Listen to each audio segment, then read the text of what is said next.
உலக அழிவை பத்தி மக்கள் எப்படி குறிப்பிடுறாங்கன்னு இந்த வீடியோல பார்க்கலாம். வீடியோக்குள்ள போறதுக்கு முன்னாடி மறக்காம லைக் பண்ணிட்டே பண்ணிக்கோங்க. வாங்க வீடியோக்குள்ள. இந்த ஜட்ஜ்மெண்ட் டேவை ஃபுல் அண்ட் ஃபுல் நம்புற மதம் எதுனா ஹபீப் ரகாமி அப்படின்ற மதம் தான் இதை ஃபுல் அண்ட் ஃபுல் நம்புறாங்க.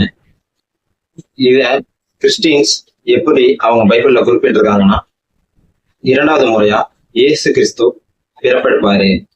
அவர் பிறப்பெடுத்ததுக்கு அப்புறம் இறந்த மனிதர்கள் எல்லாம் உயிரோட திருப்பி வருவாங்க.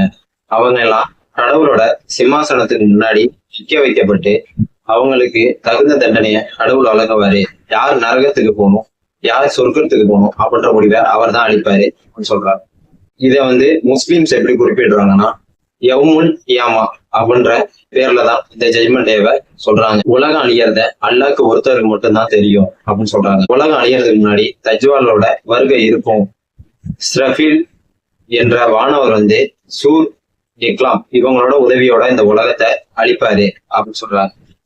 யார் நல்லவங்க யார் கெட்டவங்க அப்படின்னு தராசுல வச்சு முடிவு பண்ணிதான் இவங்களுக்கு யார் சொர்க்கத்துக்கு போகணும் யார் நரகத்துக்கு போகணும் அப்படின்ற முடிவு அளிப்பாங்க. இத நம்ம மதங்களை தாண்டி மனிதர்கள் எப்படி சொல்றாங்கன்னா, டூம்ஸ்டே அப்படின்னு சொல்றாங்க. உலகம் அழியறத ஒரு கிளாக்கா டிசைன் பண்ணியிருக்காங்க. இதை யார் டிசைன் பண்ணதுன்னா ஆல்பர்ட் ஐன்ஸ்டீன். இவர் தான் டிசைன் பண்ணியிருக்காரு. 1947 தான் இந்த கிளாக்கை டிசைன் பண்ணியிருக்காரு. அந்த கிளாக்ல கிட்டத்தட்ட மிட்நைட் 12 மணி அந்த டைம் தான் உலகம் அழியிற டைமாவே முடிவு பண்ணி வச்சிருக்காரு.